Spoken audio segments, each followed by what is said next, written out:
We will now listen to Mr. Masood Ahmed, President of the Center for Global Development. Mr. Ahmed will depict the role of developing banks in the construction of more resilient societies. He will share his vision of an inclusive, sustainable, equitable and innovative recovery while we're still facing the crisis of, the COVID-19. Take a look.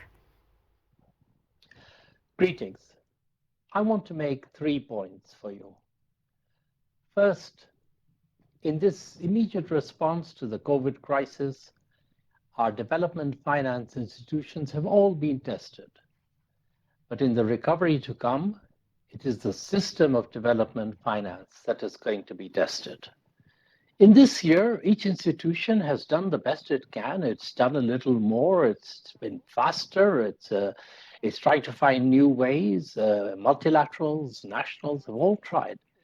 But given the scale of the challenge that faces us in the recovery, given the scale of financing needed, 350 billion for Africa alone over the next 3 years, given the kind of recovery that we want, it's going to be inclusive, it's going to be sustainable, it's going to be a recovery that will reach the places and the communities that have been left behind.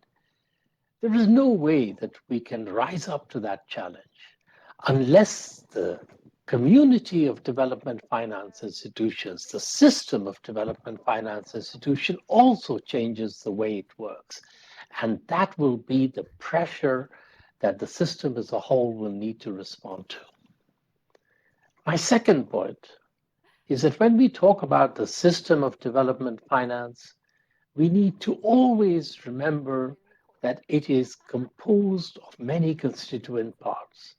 The big multilateral institutions, the World Bank, the regional development banks, the IMF that we talk about, but also regional, sub-regional, national, subnational development banks. And in this, the public development banks have been a huge part of the overall development finance architecture. With assets of over $11 trillion, 450 of these institutions are very large, very impactful, but like the silent majority, sometimes we've taken them for granted. And sometimes they have not been as forthcoming in terms of trying to shape and influence the overall system as they should, given their size. They are the link between international financial markets, the big multilaterals, and the businesses, the small enterprises, the large businesses in each of the countries, developing, developed, that's going to be the heart of the recovery.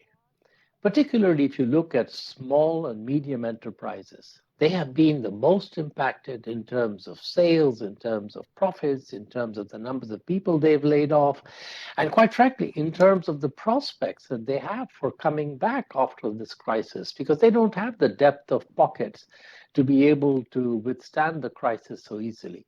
And it is the public development banks that will have to work with them to ensure that they too are part of the recovery.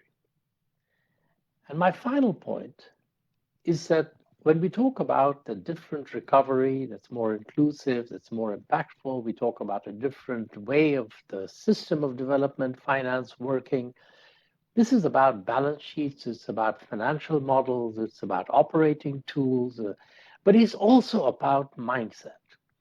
The mentality within the institutions has to change to recognize that they can only be effective and responsive when they work together and when they recognize the complementarities across each other, but also the mentality of the shareholders of these institutions, which are national governments, has to go from being there for them, tolerating them, periodically financing them, to being enthusiastic supporters, but also holding these institutions accountable.